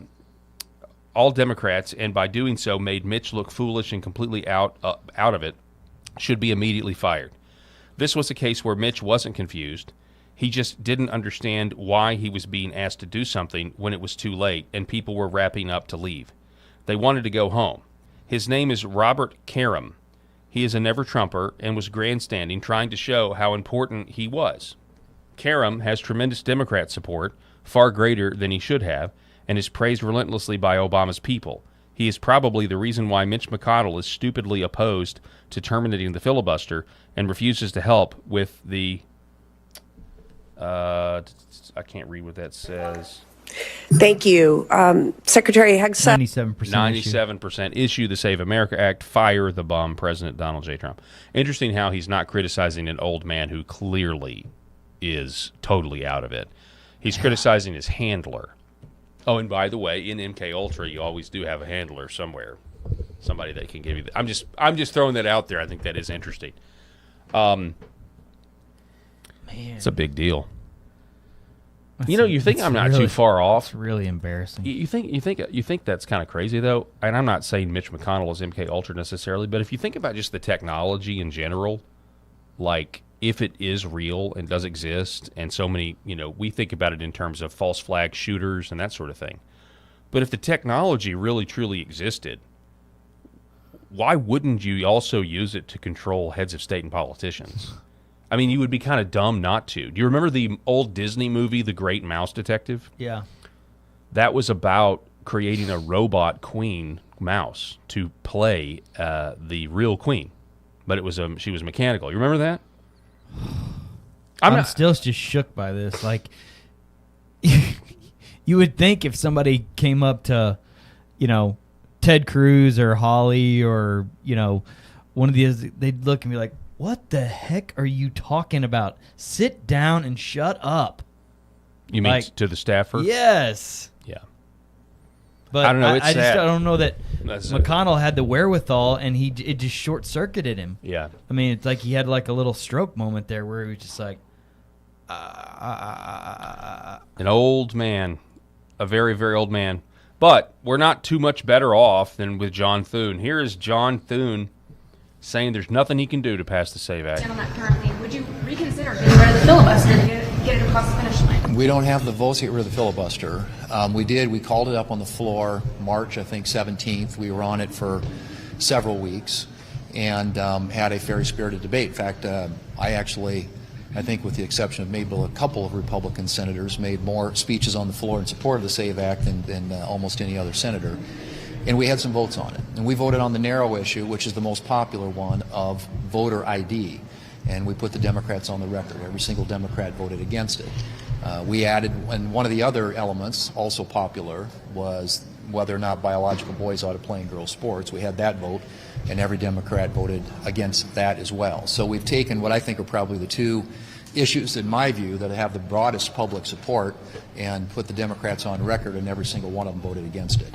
So we'll look for opportunities to get other votes. There was a vote on the budget resolution, an amendment that Senator Kennedy offered that didn't even get 50 votes on the floor. And so we're continuing to look for opportunities to advance that legislation, obviously. Oh, man. It's a nightmare, really. When you listen to it, it's absolutely one of the most discouraging things that you can listen to. R.N. McIntyre writes, the GOP is just failure theater. It's not that they can't get it done. It's that they don't care. I don't know if you agree with that. And again, I think Thune is actively playing for the other side, personally. But, you know, if you were to try to give him the benefit of the doubt, he just can't get Lisa Murkowski and these other Republican women to just fall in line. He just can't do it, you know. And now he's getting all the blame. I mean, we could take that route too, but I'm just to the point where I think these guys don't want voter ID. If you get voter ID, you in mail-in ballots, and when you get all these things, you eventually get towards the election machines. You eventually get to the machines. It's like it's a gradual thing. They won't pass something that will make it more likely that Republicans get into office, and they're Republicans. And that's not because of some principled stand. It's because they need the elections to be easily manipulated, and which I think Republicans benefit from the rigged elections just as much as the Democrats do. So that's where I'm at with it, Eric. I don't know. What do you think? What do you think about John Thune? Is this failure theater? Somebody said in the chat that's subversion, and I think that's a really good word to describe it. I'm trying not to go too far with it out of spontaneous frustration and anger watching that right there, because I've always tried to say that one of the things that he's notorious for is under-promising and then over-delivering, to then take a bigger victory lap than if he just said from the beginning, "We got this." That's why they chose me as leader. I'm gonna take take care of this. I'm gonna get this thing through. But I'm being more and more swayed to the dark side. Thank you. Thank you, Eric. Not that you're Darth or anything like that. I'm just saying that I have I don't want to lose faith. Pray I don't alter it. You guys know me as like this, perpetual optimist, and I don't mean to do it at the detriment of reality and objectivity. I don't. You are a perpetual optimist, I don't. And but look at what your lower third says today. You're just ignoring gas prices today. Because I can't do anything about it. Right. It's like people are asking me around, like, if you see them, like, yeah, and there's literally nothing I can do about it. Mm-hmm. I can't sit here and blame the Strait of Hormuz. I can't sit here and blame every Billy Bob Thornton landman in Texas right now. I don't know who to blame, but I know that I do not have control. But I've got to get from here to Little Rock today. Yeah. There's nothing else. I have no other bandwidth up here than I can expend to try to be frustrated about something beyond my control. And we've talked about this before too. Like, I was just raised that way. Like, don't come to me with problems. Come to me with a problem that has a potential solution attached to it. I try to teach my kids this every day. It's like, don't just come and tell Dad, like, what's wrong. Like, tell me what you think might help the situation as well, and then we'll talk about it, and we'll see if we can get this thing figured out. I can't get gas prices figured out. I do trust President Trump, and President Trump says that when this thing is settled out, that gas prices are going to absolutely plummet and really fast. Great. I'd love to see that.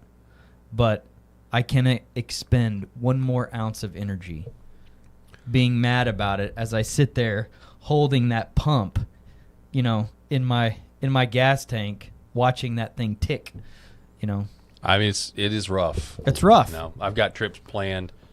The Paul Harrell program operates on a shoestring budget, folks. So go to get your red light panels and get your Pet Club 24/7 supplies for your dogs and stuff. But we got a trip planned, coming up, and I'm looking at those gas prices honestly, and I've got an option of taking 2 different cars. One of them a little bit more spacious, a little bit more room to relax. The other one, not so much, but we'll get much better gas mileage and just, think, okay, we'll just cram in for a 9-hour drive and it'll be a little more uncomfortable. But, this is what's going on, all because of the Straits of Thermopylae, the Straits of the Hot Gates, where the Persian ancestors are literally using Leonidas's strategy against the West. I mean, I don't have any other choice. I looked today at a round trip flight and this was I pushed it out on the website I was looking at for like cheap flights. Like I pushed it out to January of next year and put like a space of time about a week. January, February. I think I checked January, February, March. The same flight that a couple of years ago I could have taken for $300 is now $848. So, well, I'm not gonna fly. Have you tried? Real quick, have you tried putting like a VPN on it and act like you're from like the poorest neighborhood in America? I haven't. I would love for you to try that just to see. You'll get a lower price. Isn't that sick? Mm-hmm. It's communism, baby. To each, what is it? To each. This was just me sitting in a hospital, like on my laptop, just checking on a couple of things while I was hooked up to their Wi-Fi. So it's not like I was on my own VPN at home in my office. Yeah. But it's just like, it just is. God, it's that. Bill O'Reilly had this big problem with this statement that it is what it is. Yeah. It was like one of his pet peeves. Like I hate saying it because I know Bill O'Reilly hated it and talked about it. Yeah, but it just is what it is. We'll just go control what you can control. Go subdue what you can subdue. Go influence what you can influence. And, go hug your wife and your kids and, do the best that you can. So, yeah, it is what it is. And I, by the way, I got a message from a buddy of mine yesterday that was just like, hey, how's things going out there? And he's like, yeah, I don't want to hear you belly aching about gas prices anymore. And he sent me a picture of a gas station out there in Southern California, and it was $6.48 a gallon. So he's like, I don't want to hear you belly aching anymore. My wife asked me if we could go out of town this weekend, and I said, heck to the no. And this is the picture that I sent her. Yeah. It's just like, okay. I mean, people are making tough. How much was it? $6.48. Good grief. And that it's not like that was in L.A. or so something. We're up to in Arkansas, basically $4. I paid $3.90 last week. I don't know what it is now. $3.99 as I was passing most of the Love's gas stations. $3.99 on the interstate, huh? Mm-hmm. Yeah. Wow. Yeah. It's insane. Well, we went from an old white guy, Mitch McConnell, to a not as old of a white guy, John Thune, and now we're going to go to back to a very old white guy.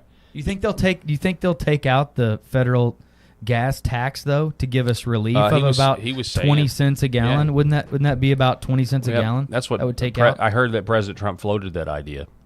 Senator Hawley wrote up the bill on it yesterday, I think, to try to get it voted on. I'm sure Democrats won't vote for it.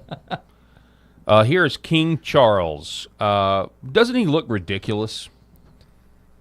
I mean, he really does. Looks ridiculous.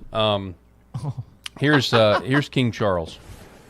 My ministers will also proceed with the introduction of digital ID that will modernize how citizens interact with public services. There you have it, ladies and gentlemen. My ministers will go forward with digital ID so that we may construct the Death Star and blow up the planet of Alderaan. For anyone who dissents. So this is what Britain has to. I mean, this is going to come here if we're not careful.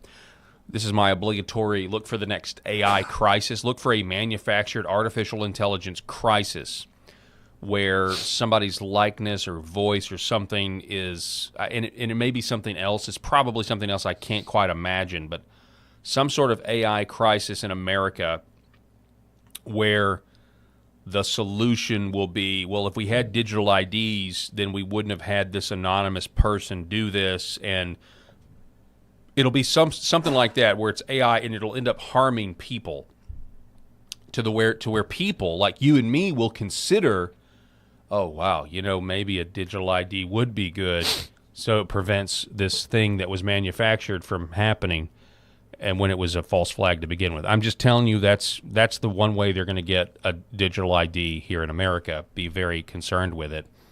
And that brings me to this. This is the second clip we've had from the Milken Institute. This is a conference they're putting on, the Milken Institute. What is the Milken Institute? I don't really know, so I looked it up. And listen to this gobbledygook message. The Milken Institute is a nonprofit, nonpartisan think tank focused on accelerating measurable progress on the path to a meaningful life. Boy, if that doesn't sound like the creepiest thing ever. Like, I don't think we need your help to tell me what a meaningful life is. What is the chief end of man? To have a meaningful life. To worship God and glorify Him forever. But these people don't want to do that, I can guarantee. They say they have a focus on financial, physical, mental, and environmental health. We bring together the best ideas and innovative resourcing to develop blueprints for tackling some of the most critical global issues, like white people. Oh, that's not in there. Sorry, I added that. Through the lens of what's pressing now and what's coming next. So that is a really convoluted way to say they just exist as a James Bond villain organization. That's who the Milken Institute is, from what I can tell.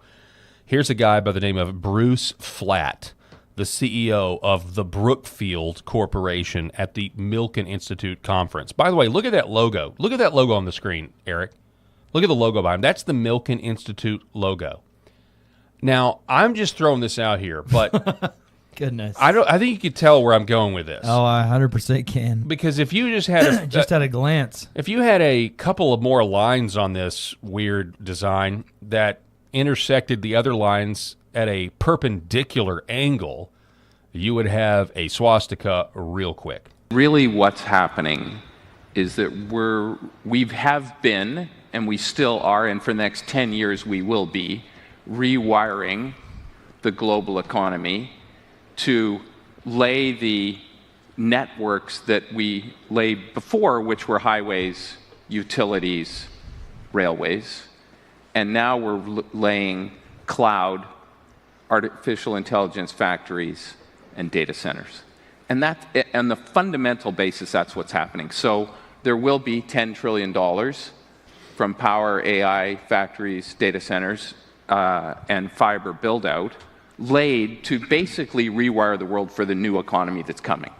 And it's been slowly coming. Like it literally, you end up, things happen and you think they're too much, but we're just rewiring the world.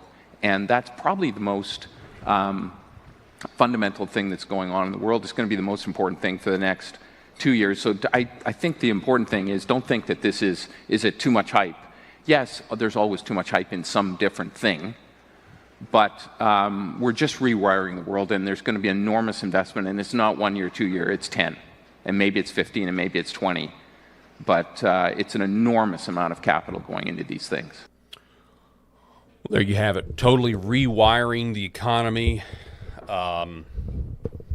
It's again going to make the Industrial Revolution look like Mickey Mouse. It looked like, I don't know, like the invention of the wheel, I guess. By the way, thanks, Eric, for being on the show. We appreciate it. Sorry I didn't give you a proper sign-off. I started that clip of that new segment too early, but this just kind of builds on our AI segment that we did on Monday and the one we did a follow-up the other day where, people are getting their homes stolen via eminent domain, and governments, we're not stealing them. But, they're paying people for their land. At least you've got to do that. But, the AI data centers are coming, right? And they just say this is the future. We got to get on board, and if you don't like it, then you're against progress. But that's pretty crazy stuff. And again, many people don't even know what these data centers are for. I mean, they just say, well, we need it. We need the processing. We're in national security priorities, in an arms race. I guess you could say that all of the social media that we use right now, as much as, many of us are more, depending on it more and more, somewhere that's going to a data center, somewhere. Obviously we know the NSA story and everything, in data centers, but just in terms of the servers and the capacity and integrating all this, making everything AI, eliminating your desk jobs. I was talking to somebody today, now they've got these vocal simulators, and, I could talk into a simulator for 5 minutes, and then it would allegedly be able to perfectly capture my voice.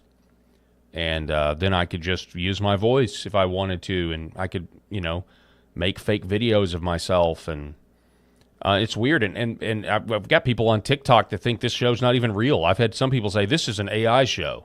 They don't even think that I'm a real person. And it's just what's coming is we can't even imagine. Now, in the past, every time something like this happens, there's a lot of new jobs created. But the whole purpose of AI is to eliminate jobs. And I get it. They would say, well, the factories, we were eliminating jobs there, but it created all these other jobs. Every time in history we've had these big technological advances, it creates other jobs. But that's not what the elites are saying. The elites are saying we don't know what to do with you. Once we get this technocracy, once we set on this path to immortality, because that's what a lot of this is for, is transhumanism, people wanting to try to upload their consciousness into the cloud and all this weird stuff, terrified of death, terrified of meeting their maker. And by the way, you should be terrified if you do not have faith in Jesus Christ, if you are not a child of God who has been born again, then you should be terrified to meet your maker. And many of these people are not, and many of them not only are just lost, they're actively choosing, they're actively devil worshipers in a lot of cases. So I'm not really sure what's happening. I do know it's going to be okay, though. I do know that in the future, I mean, I actually see, and I know a lot of people are pessimistic, and they want to get, they look at this and they want to get into like eschatology and like, hey, the end is near. I'm not really so sure that it is. I actually see with something like universal basic income, which I'm not a proponent of, right? In my little right-wing box over here, oh, that's a no-no. We're not supposed to be for that. And I get why, right? Because it's dependency on the government. You're going to lose your freedom. You're going to lose your autonomy. You're going to lose your motivation. We saw what happened with COVID when people got all that money and the addiction when they were confined to their homes and everything else. And the whole idea that for thousands of years, what you do does have a really big influence on what defines you, right? But I see what, and I also see the horizon of being able to argue against a universal basic income. It's going to be very difficult to argue against a universal basic income from the old framework if there literally are no jobs. And now, again, that could be, maybe there's some new jobs that spring up and it's this massive boom because of AI. I don't know. I don't think so. I don't think that's going to happen. But I do see a lot of hope for Christians in particular as people wake up. The human trafficking and the evil that's been exposed in this world has woken a lot of people up. what they've done to kids, the trans surgeries. People are like, wow, that's evil. And start to think, well, if that's really evil, then there also must be an objective good. If I can objectively say this is evil, then there's got to be a good. And that's true. There is a good. God is good. And it is his character. It is the good attributes of his character that we see reflected in Scripture that gives us morality, moral code, like the fundamental building blocks of that, which would be the Ten Commandments. But that fundamentally, the evil woke people up. But you know what else will wake people up? They're going to understand that we're not just some sort of chemical reaction.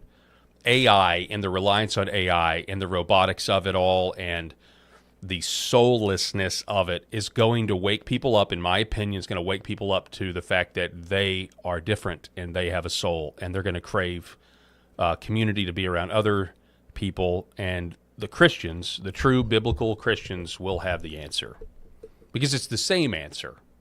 Repent, turn to Jesus Christ for your fulfillment, not only for your redemption, but because that's what you were created to do.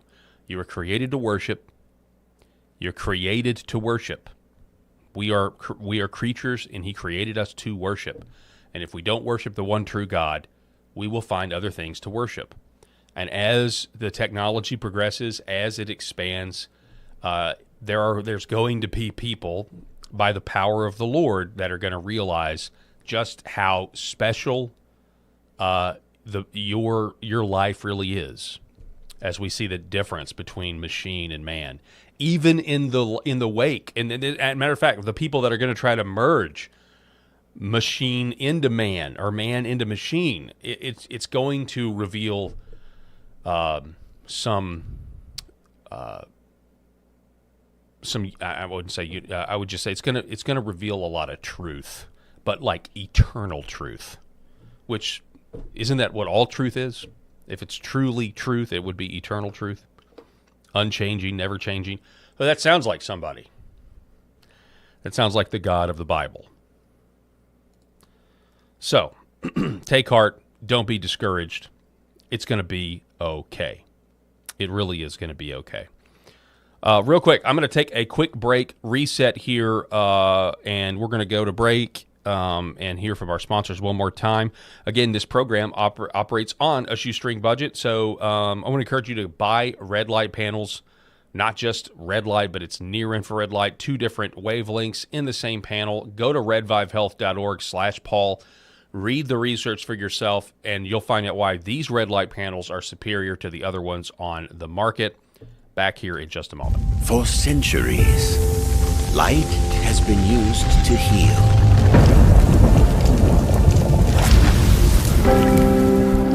Awaken the body with Red Vive.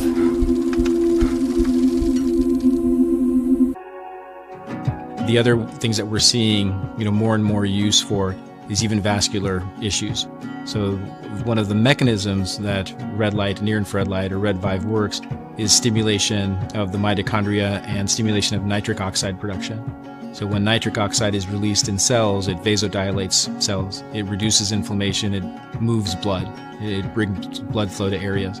So folks that have issues with ulcers or burns or wounds, it can help stimulate increased blood supply, and you need blood to heal. So that can open up different avenues for peripheral artery disease, for neuropathic pain syndromes. And so that's one of the other areas for nerve injury or nerve pain that we can leverage this type of medicine.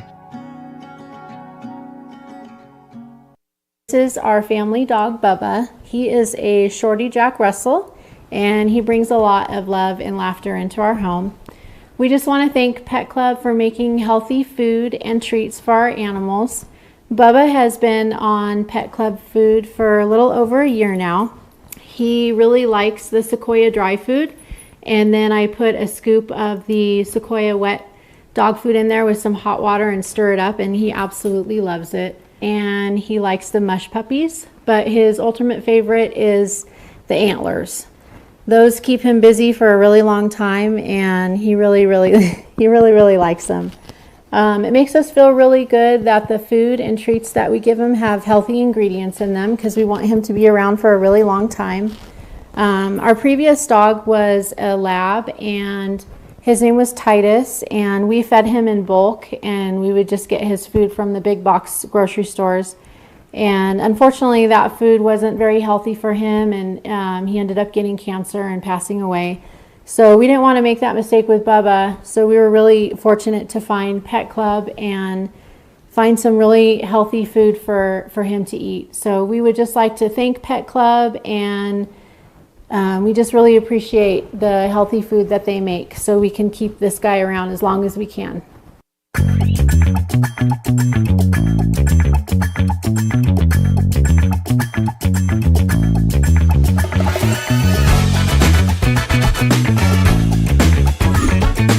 The Paul Harrell Program.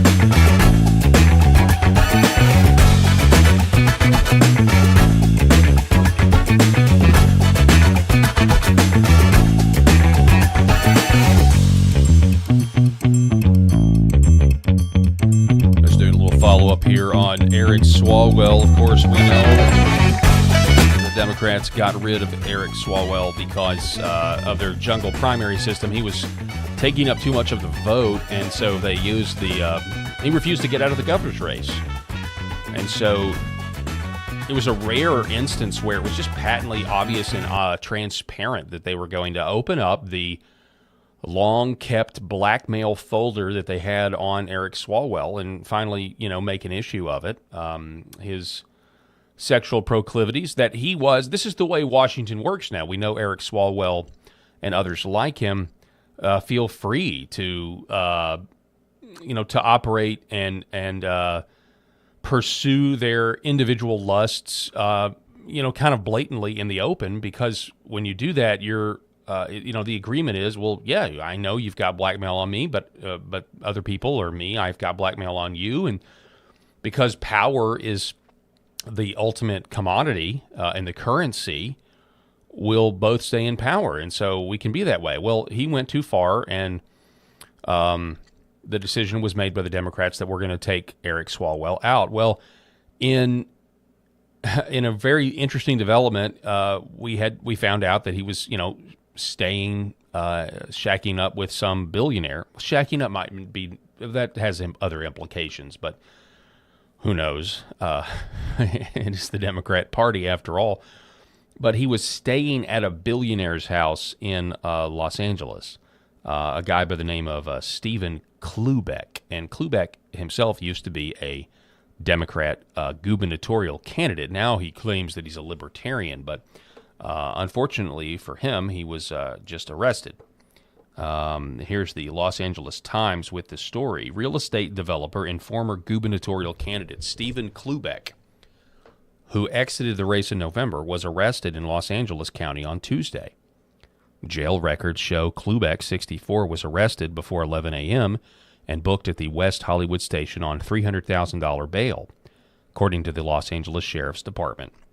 He was freed at 1:17 p.m. that afternoon. He was arrested on suspicion of attempting to prevent or dissuade a witness from testifying. For a short time, Klubeck was among the crowded field for state governor. Of course, he made the news recently because of Eric Swalwell. He was letting Swalwell stay at his mansion. They were in the same place together. This mansion was allegedly, the same place that a lot of these hookups or or abuse happened. And so Klubeck, when Eric Swalwell, so I think it's interesting. He's been arrested. He's trying to, according to this, he's trying to tell a witness, hey, don't testify. Maybe he's trying to bribe him. Who knows?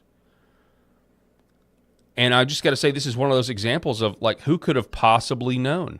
Who could have possibly known that Klubeck and Swalwell were kind of, guilty of the same thing, or that he had done some questionable things himself?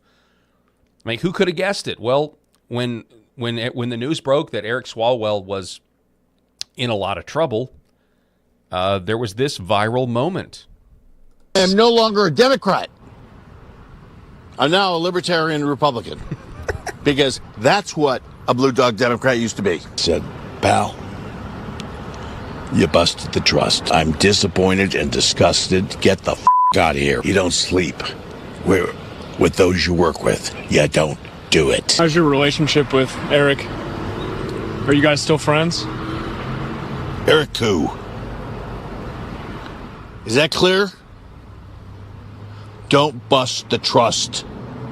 You bust the trust, okay? You don't exist in my life. I am no longer a Democrat. So who could have guessed that this guy... Who could have guessed it? I don't know. I first watched that video, and I was like, when we watched that video, 4 weeks ago, or whenever the Swalwell story was, like, man, this guy seems like he may have something to hide. I don't know about you guys. This guy may be hiding something. Eric who? You bust the trust? You don't exist in my life. And again, I got to revisit this clip because it was hilarious, and it reminded me of those unhinged Facebook posts that you'll see sometimes. You guys know the Facebook posts I'm talking about, like some random guy, maybe he's a newly divorced dad or a single guy that's never been married, doesn't have a girlfriend or whatever, and they get on Facebook and they're just like, people underestimate me, and I always show my quality. But for those people that constantly don't believe in me and what I can do and what I'm capable of, they'll regret it someday. And you read a post like that, and you're like, what is going on with this person? That's who Klubeck reminds me of with this statement. It's like an unhinged... You were letting the guy... You were one of his fundraisers. You were one of his funders. You were letting the guy hang out at your mansion or live at your mansion. And we're just supposed to believe, nah. This guy's totally innocent. And notice how drunk he is. He seems intoxicated. I'm a libertarian Republican. I am no longer a Democrat. I'm now a libertarian Republican. It's like a perfect line delivery in like a Judd Apatow comedy or something. I'm no longer a Democrat. I'm a libertarian Republican. It's hilarious, folks. It truly is funny. Following up on a segment we did yesterday, Donald Trump does say the Ukraine war is very close to ending. Epoch Times reporting that. Quote, the end of the war in Ukraine, I really think is getting very close, Trump told reporters yesterday. This was right before he left for his trip to China.